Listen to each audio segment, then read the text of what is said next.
Hey guys, episode 4. Okay, this is starting to get like serious and I don't know what to do. I didn't get you guys anything except another episode.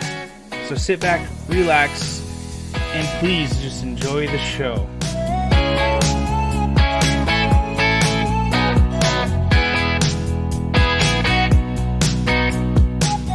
Hey guys, well, welcome back to another episode of Behind the Behind with Sydney. I am Sydney, and I am joined today by my really good friend, Rafi Arrington. He is a DM in a game that I play about every 2 weeks. It's Star Wars related, so if you guys can imagine that universe, and then with D&D, it's absolutely nuts. Raf, please go ahead and introduce yourself. What is up? I am Rafi Arrington. DMing forever now, probably like 2008. And yeah, we know, yeah, like junior year of high school, and we know each other through Nico, the DM for this campaign. Well, actually, the campaign that you're mentioning actually really has nothing to do with this podcast. This is like a Okay. separate thing on it, but it's actually really good that you brought that up because it just facilitates more of how connected we are. Because not only do we play video games together, but we're in 2 campaigns together, and then I'm joining you for a 3rd campaign on Sunday. Oh So man. it's Wait, hold on. yeah, What? so yeah, I'm joining y'all Sunday game. Oh snap! Yeah, What? it's really excited. Gus and I just finished the background details of my character. We're gonna roll stats earlier on Sunday. Dude, it's gonna be absolutely nuts. I'm so excited. I'm interviewing Gus tomorrow for this, so I'm just super excited. This is gonna be a nice little I just got network. some And screws, y'all, you because I didn't already know about asked. I don't think he was gonna tell anybody. Justin found out. I think he told Justin, Oh, maybe like nice. in a comment or something. But it's gonna be absolutely fun. I've watched you guys. He streams it on Sundays, so I've been watching for a Oh little bit, no. and it's just been an absolute blast. And you Oh actually no. already answered my first question, which was how long have you been a DM? And you said Yeah. since 2008, so that's 12 years, my dude. Yeah, man. I think I played my first game of D&D like freshman year, and then I just kind of played games through that, and then some dude was like, "Hey, you want to DM my junior year of high school?" And I was like, "Yeah, sure. I'll try it out." And um, I ran. It was supposed to be a module, but because of the weirdness that I am, I end up just going completely off the rails and making up 80% of the campaign. That's the markings of a good DM. It was so like it was. I think the whole campaign lasted maybe 20 sessions or something like that. So not super long, and we were playing like every week, sometimes twice a week. So yeah, 90% of that was me just like riffing and going, "All right, you turn the corner. There's a beholder," and they're like, "No, no, no, no, no, you can't do that." And I'm like, "All right, fine. It wasn't a beholder, but it definitely was a mind flayer." And they're like, "Ah, crap." So Beholder Junior. beholder junior, exactly. So yeah, it was it's super fun, and from there I was like, dude, I got to do this more often, and I gotta get better at it and practice and all this stuff. So I kind of just went all in since then. That's really neat. Like that's super cool. I didn't really get into it until I was already out of high school. It was probably the same year though, 2008.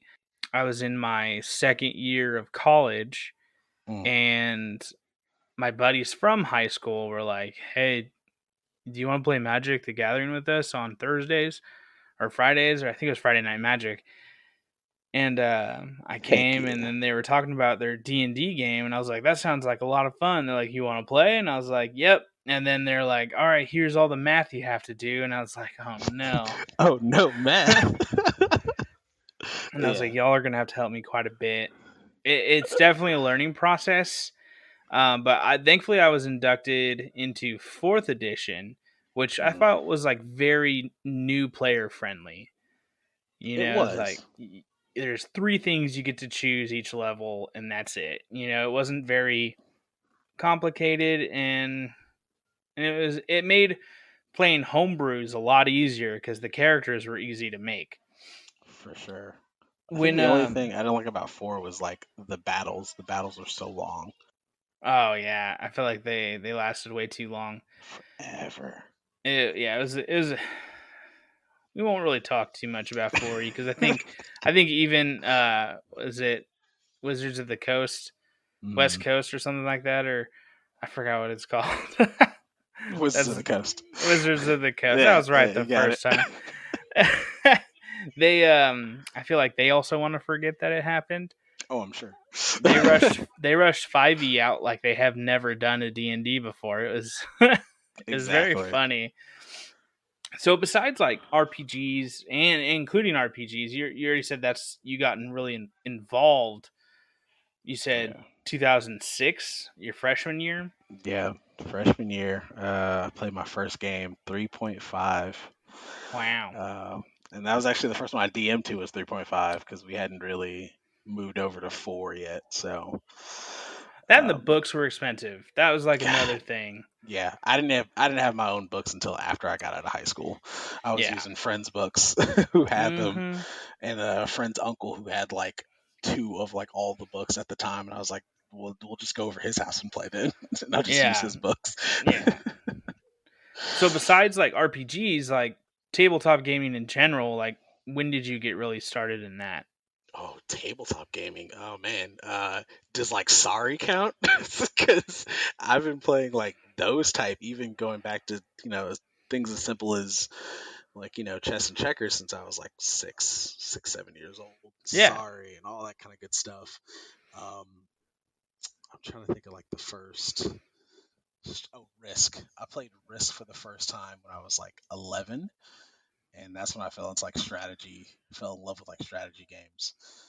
Um, and so that was it. That was kind of like the beginning of all tabletop games have a place in my heart mode. Mm-hmm. So I too like Risk, but I have to be honest, I've never finished a game.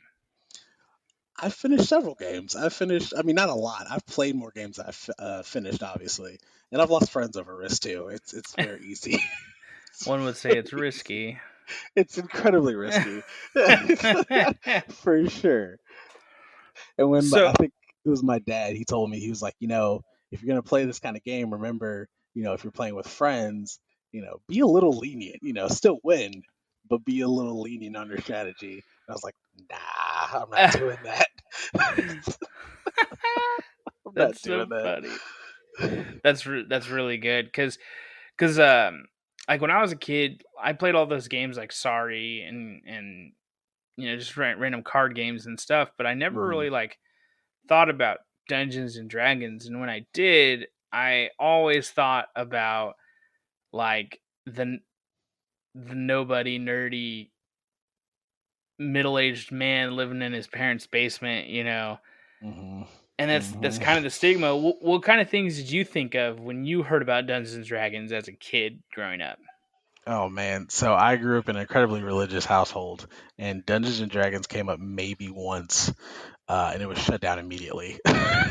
Like I think maybe 9 or 10, and somebody had brought it up. I think it was maybe like one of my brother's friends or something like that, or one of my dad's friends or something like that were talking about it, and I was like, "Oh, what's Dungeons and Dragons?" And immediately my mother uh, interjected with, "That game is for the devil." So I was like, "Oh, cool. So I won't be playing that then ever in life."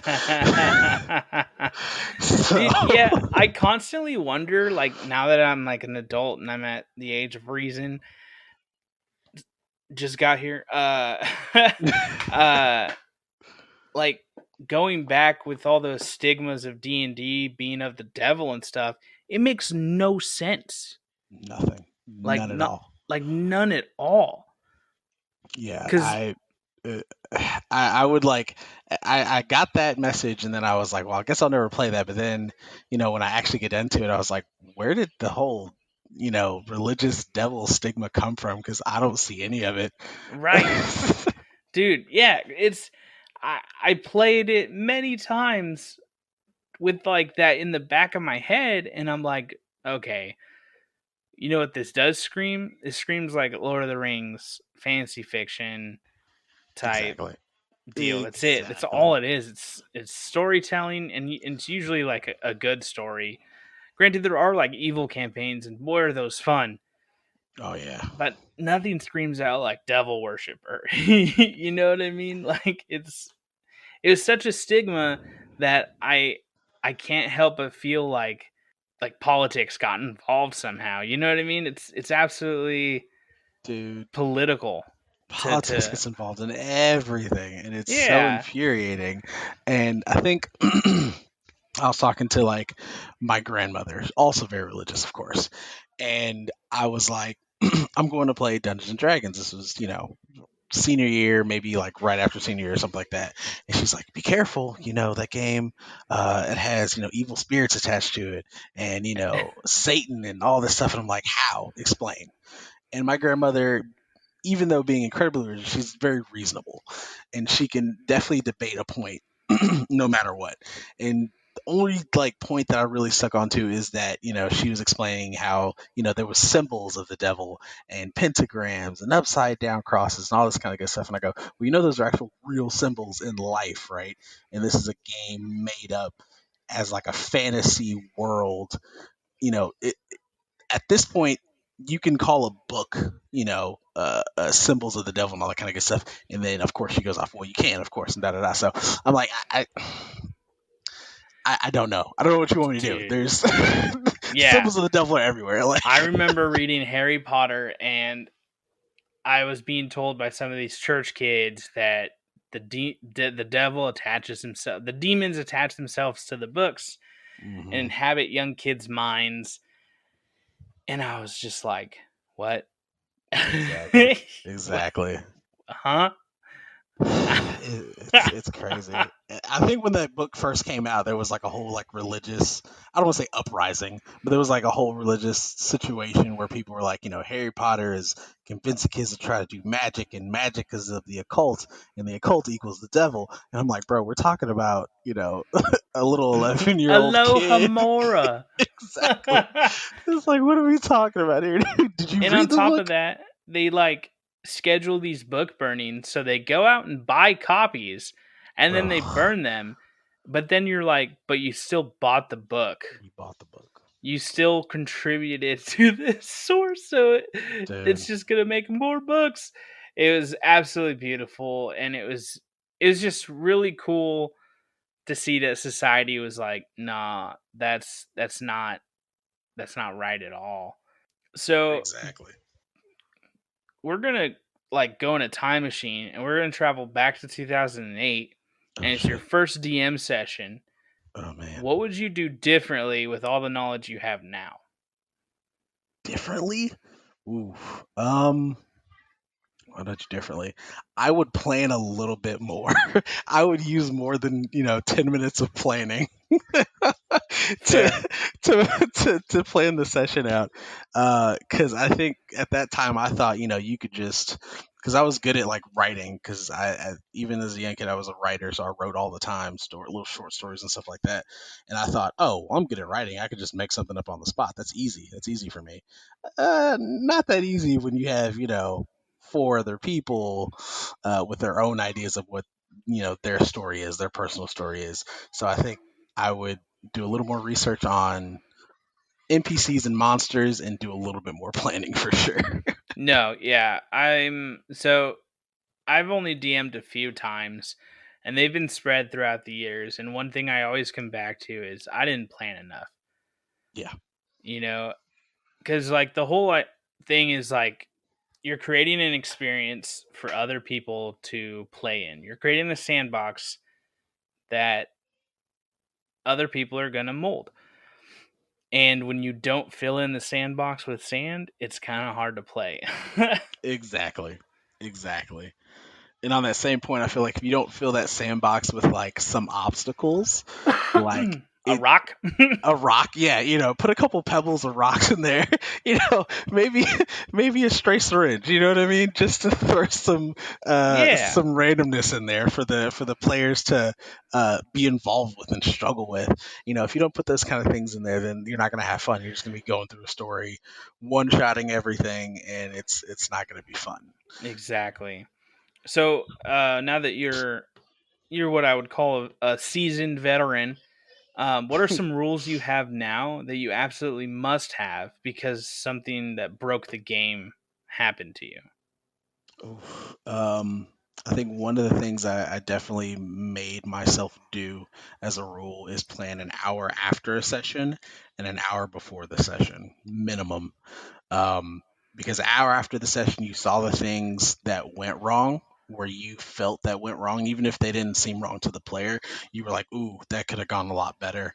That could have been harder for them. That could have been a little bit easier for them." And then an hour before the session, obviously, write things down as you come up with them like, during the week or whatever. But hour before the session, things are, how you say, things are, things are like on the line and they're coming to a head. So, so it becomes like more real. It's almost like that time before big game where you're like, okay, here we go.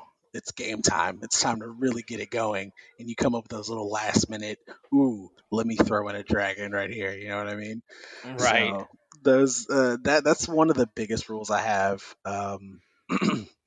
I think one of the other rules is not to bring anything personal from your players. Like if you know your players, try not to bring anything personal to a player. If you know that they're gonna do something or that they're doing something personal that relates to the outside world other than D&D, cut it out, cut it short Mm, real quick. Because if you ruin it I mean, if they get into a scuffle, then the whole campaign can fall apart that quick. right. So, those of you listening at home, I don't know if you could tell, but Rafi is also a father.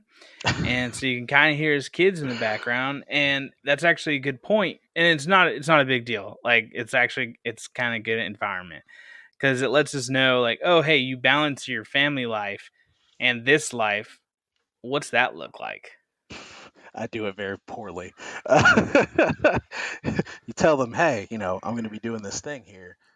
Try to keep it down. Doesn't happen at all. And But it won't happen. it Yeah. won't. Yeah, kids are the ultimate randomness, the ultimate wild card. So Talk about chaotic neutral. right, my God. I think honestly, to be really honest here, a lot of the story ideas I get from my kids, like random NPCs and in town encounters, I get from my kids, and a lot of things I get from like life, things that have happened in life.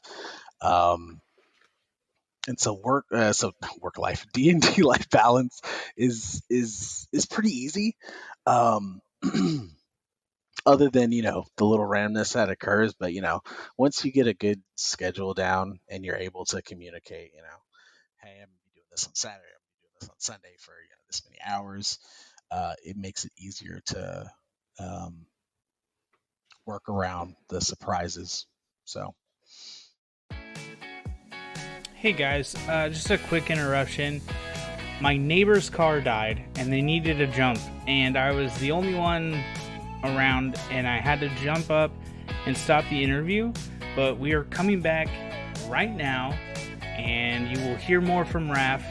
And just thank you so much for sticking through this with me.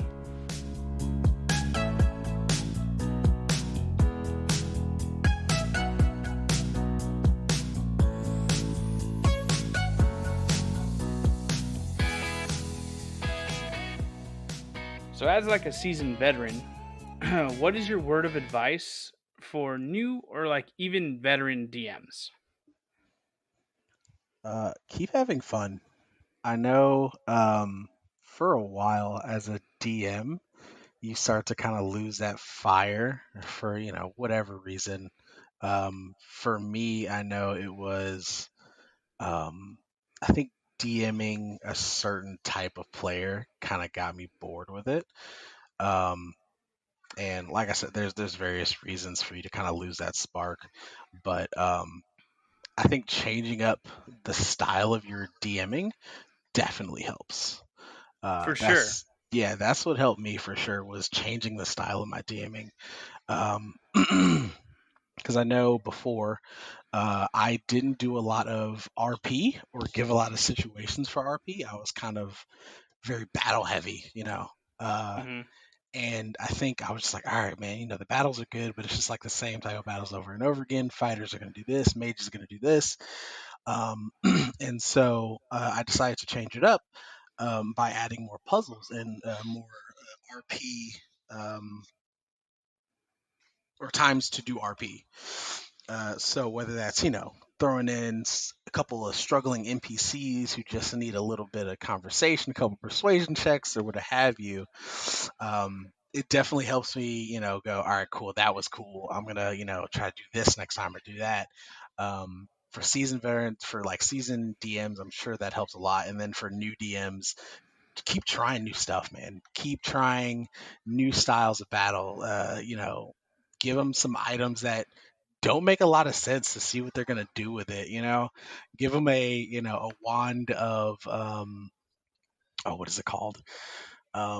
It's essentially a staff that lets you attach it to any item and it never becomes unattached, even through magic means. Rod of immoving There or you go, rod of immovability or something like that. oh immovable rod. There it is. Immovable rod. There we go.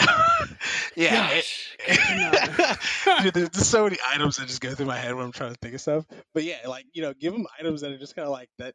My character would never have that. Let them see what they do with it because it's gonna get creative, Yeah, and you're gonna get to see some pretty interesting stuff. You know what I mean? give him Or something that's game breaking, but not exactly, story breaking. exactly. You know what I Yeah, mean? I had a character who defeated a dragon with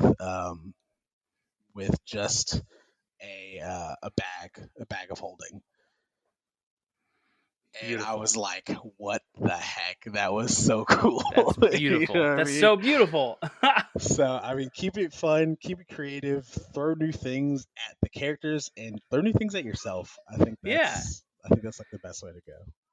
and I'm sure my listeners are gonna be like shut up already, but like I always go back to don't treat it like a job, but also Exactly, treat it like a job. exactly, exactly.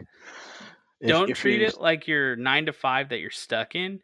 Treat it like you just got your dream job. exactly, You'll dude, have bad days, but it's always worth it. dude, if this was my, if I could do this as a job, oh, oh man, never be sad a day in my life ever, for sure, dude. This would be the Dude, and ultimate job. how great would it be to be able to tell our wives, be like, "Babe, I can't. I'm working." And she goes, "You're just playing D&D." And you go, "Yeah, I know." Exactly.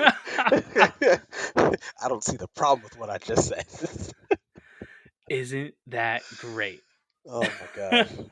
So amazing. I wish. I wish. So, I have to ask everybody this, but now you have to tell me honestly. Oh Are Lord. you for or against the party? Explain. What do you mean? What do you I mean, mean? there's DMs out there whose entire life goal is to kill their players. Okay. All right. um, I think it depends on the campaign. I think um, on evil campaigns, it's definitely for the party. I want to see how bad you can destroy the world and how fast you can do it. Um, and then with like regular campaigns, I think I'm out to kill the part. Every battle, I'm out to kill the party. Out of battle, I just want to kind of see you get to the next checkpoint. So I'll give you a couple of handouts. You know what I mean? But when it comes Yeah, to battle, oh, I'm out to kill you for sure. I love it. I love it. So this brings me to like my next section where what growing up I didn't get to see this much, but I did the research and I found that players themselves or people who play D&D would be able to submit to Wizards of the Coast stories or homebrews, and then they would publish those. And then those would be campaigns that people can buy from stores and whatnot. Do you Yes. plan to get to that point anywhere? I've actually submitted a couple already. Awesome. Yeah, I've submitted two. One was and I guess just in case it gets published, I won't give too much about it, but it's a war campaign, a pre and post war campaign, with a little bit of downtime in the middle. Um, and that one is supposed to be a little bit of a longer campaign on the precipice of a great war coming, and the party, however big or small your party is, mission is to find out why, who, what, why, where, and when things are going to happen. So That's awesome. Dude, good luck to you on that. thank you, I appreciate it. That is very ambitious, and I don't have any good stories in my head that I would feel comfortable with people reading yet. Dude, yes you do. So, I know you have good stories. We all have them. The well, okay. Edited stories. Where it's not just me rambling, going, and what if we did this and then what if this happened? It's Dude, that's to how get they that on start. paper is hard. Dude, that's how they all start. It's usually that's how it all starts for me. It's just a bunch of rambling. I go, oh, that'd be a cool idea. Oh yeah, and this would happen. And then this would happen. Oh, and this would happen. Then I go, okay, hold on, slow down. Let's write this down real quick. And it ends up being like a reverse spider web where I have 1,000 ideas, and I take parts of those ideas and slowly filter them out into the center to create one cohesive, story or campaign. For sure. So I know we were talking before we were recording the podcast that your kids are kind of doing their own D&D campaign. Hmm. Yes, How yes, about, yes. how are you going about teaching them, mechanics and spell slot, not necessarily like break it down to those individual lessons, but what are you doing to make it easier for a child to kind of understand? Because even I'm 31 and I don't play spellcasters because it's confusing. It is a you little know confusing. so what are you doing to kind of dumb it down, make it kid friendly, and so that they enjoy playing rather than getting stuck up in the details? So for my kids, because they're pretty young, they're 4 and 6. I simplified it very heavily.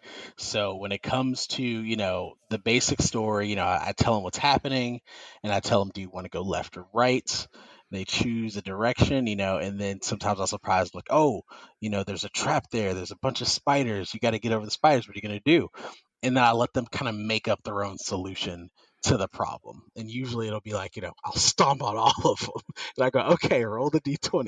And it'll go, okay, I got, a 15. Okay, cool. You step on all of them and you get through the spiders. You don't make it too hard for them, but you make it exciting enough to where they're engaged.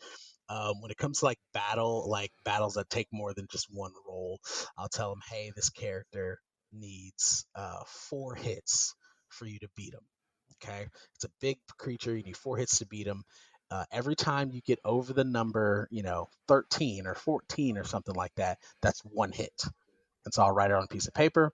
They'll roll and they'll say, okay, I do this, this, and this slash. Okay, cool. Roll this 20.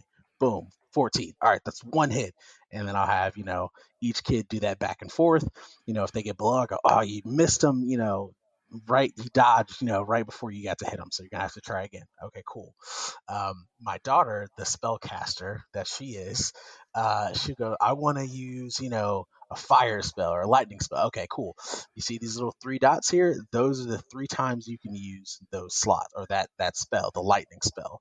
And she'll go, okay. And she'll go, okay, I want to do the lightning spell again. All right, go ahead and erase one of those dots. Boom, lightning. That counts as a hit. I don't make it necessarily roll for the when it comes to magic, so those are kind of like auto hits, like magic missile. But Right. they Yeah, yeah, have a lot yeah. of fun that way. They have a lot of fun. It's very simplified, and we usually do kind of like a one shot per day. At least that's how we started off, and then this time we have like a campaign where at this point they're riding a dragon to go defeat the world ender. And so they're having a lot of fun with that Ooh, campaign that so reminds far. me of Orkus. Yes. I Exactly. uh I've always wanted to bring Orcus into a campaign, Mm. and so I decided to bring him in right away. Oh, And nice. for those of you at home who aren't familiar, Orcus is the final boss in Exactly. a lot of campaigns. He is tougher than the highest characters. He's more than the max level that a character can be, and he's absolutely savage. Absolutely. It's an impossible fight. No one can do it on their own. But when you bring it down like that, like you were saying, it's like, oh, to defeat them, you just have to hit them 4 times. Hmm. What I would do is like, okay, after they hit them 5 times, if someone crits, that's going to be the final hit. Exactly. Yeah, You crits know? usually count for 2 hits in their campaign. Oh, awesome. That's super Yeah. cool. Yeah, that's really, really great. So yeah, they get the whole idea, and then when they start getting into standard D&D, whether we're in fifth edition still or we move on to sixth and seventh, I think they'll have a good idea on how to play and the method of how they're going to play their character. We'll get into character creation a little bit later, because that's a little more complicated. But they know what type of character they are. They go, I'm a warrior, I'm a wizard, and stuff like that. So. Yeah, that's super nice. Um, so with all your extensive years of playing, I'm sure you have like several favorite things about it, but if you can narrow it down to just one favorite thing about being a player in any kind of role playing game and one favorite thing of being a DM, what would those be? Mm. Oh man. I think my favorite moment of being a player is when there's an actual emotional, like visceral feeling you get from an interaction with another player or an NPC. Like, you have that moment where your character tells a little bit of their backstory, and it turns out that, they were, abandoned by their parents or something like that. And you kind of connect that and you bring that into your life and you just feel you're just like, oh man, that the feels are real right there. You're just like, dude, that's such a heavy connection. And then you bring that out through your character, and you're the two characters, NPC or whatever the case is, they interact on a real deep level, and all the other players get to hear and see that. It's such a crazy moment for me. It's just like, dude, is this just a game still, or are we talking about some real stuff? Like, you know what I Right. mean? Yeah. No, I know, dude, that's nail on the head right there. Yeah. Okay. Eh, And I think as a DM, I think when my players, I think when they get frustrated with like a puzzle or a fight that they can't win, so then they're forced to be creative. That's my favorite moment as a DM, to see them, see the gears turning like, oh man, okay, so there's this big dude and we're all almost down. It's just me and the cleric. What are we gonna do? Okay, I'm gonna use Molt Earth to, move the ground from beneath the enemy. Okay, cool. He's gonna fall. What's at the bottom? Oh, by the way, there's like, a bunch of spikes from a trap you guys avoided down there, and he hits it for like 100 something damage. You're like, dude, that's cool. That's cool. Seeing the players get frustrated and force that into a creative moment is such a fun moment for me as a DM. Oh yeah. I personally also like to watch the gears come to a screeching halt. Oh yeah. Oh yeah. When it's like, what is this puzzle? And then as the DM, you're like, you can't see, stupid. Oh my Yeah. god. You're just like, But dude, then, this is so easy. But then you're like, oh yeah, I created it. So yes, wait, oops. this came from me. Uh, Such Either a I'm fun really time. bad at puzzles or I'm really good. Right. And it's Schrodinger's puzzle. Since you guys didn't solve it, you'll never know. Oh man, I love those when they just choose to like avoid one. They're just like, you know what, we're just gonna do this instead, and I'm just like, okay. By the way, that's gonna pop back up.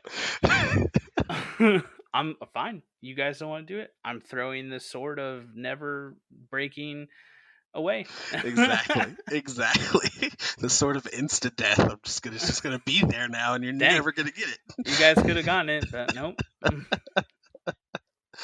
Oh All my right, god. so this brings us like near the end of the podcast, and one thing I like to do is I like to do a little roll off. So, do you have a D20 near you? Um, If not, I have a link that I will send you right now. That's what I use. I was gonna say I always have one in my bookcase, but if we can use the link instead, you'll do that. And this is going to be a roll between you and me. All right. And this is going to be whoever loses is the bender that's going to die first. Oh no! Why would you do this to me? And I want you to know that I am on a losing streak of 0 for 2. So, oh no! All right. The odds are the ever odds in are your favor. for me, but at that point you're just kind of due for a win now, so that just makes me even more scared. All right, let's do this. It's just gonna be a straight D20 roll. So, as the guest, please, sir, go first. All right, here we go. Click. 18, boy, 18. Damn, that's what Josh got. That's what Nico got. Are you serious? Yes, they all rolled 18s, and I rolled a 17 against Josh. He won. I rolled like a 3 against Nico, and now with you, I am rolling a 2. 20. Sir, Oh no! Your vendor will live longer than mine. Congratulations. Oh It's my already God. sealed. It's out there in the nether. That is canon. Oh no! How are these 18s popping up in a row like this? It's great. Dude, they rolled real dice too, which is even funnier. See, now I feel like I need to roll a real dice just in case. I think the podcast is having a theme, and I'm obviously I'm all about it. 18s up right here. The 18s Welcome happen. to Behind the 18s. There it is. Behind the 18s, yes. So, Raf, do you have any shout-outs or promos or where people can reach you if they want to get a hold of you? Maybe they have some D&D questions or DMing questions, or they think you're fine and they just want to hit you up. Where can they see you at? If you guys think I'm fine, you're going to have to fight with my wife for that one, sure. and my girlfriend. So good luck, and may the odds be in your favor. But you can reach me on Instagram at SwampNinja91. Reach me on Twitter at Smokestring Gaming. Or you can just, hit me up on the Discord, on my Discord. I'll let him give you the link to that one. Yes, for you listeners out there, again, we will actually have a Behind the Behind Discord pretty soon that I would love for you guys to be a part of if you feel like joining. It's going to be pretty chill. There's not going to be much there, just the place for me to do the interviews and maybe some like cool tidbits and some sound bites. And when we actually do the episode recordings during a stream, we'll have the actual video of it up. So you guys can interact with us. You can reach me at goodboy7 on Twitter. You can find me at goodboy123 on Twitch, and you can find me at goodboy on Discord, though you need my Discord numbers, and we'll get that to you if you join either Twitch or Twitter. But thank you guys for stopping by. Raf, thank you so much for coming out. It's been a blast. Yeah. We're going to have to do this again, like later down the road after you've killed a few of our Jedis, And it'll happen sooner or later. It's already happened. It's already happened to, technically to two of them. Yeah. So we'll want to do like a then and there type of deal. Ring us up. I think we'll be able to ask some actual story questions because I didn't want to get too much involved in that right now because nobody knows about it. That's fine. Thank you guys again for stopping by and listening to us. This has been Behind the Behind with Sydney.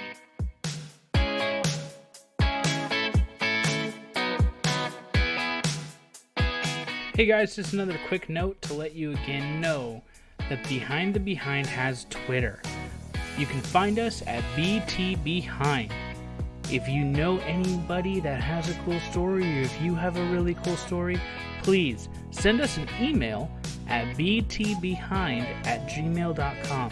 Thank you again so much for joining us on this journey.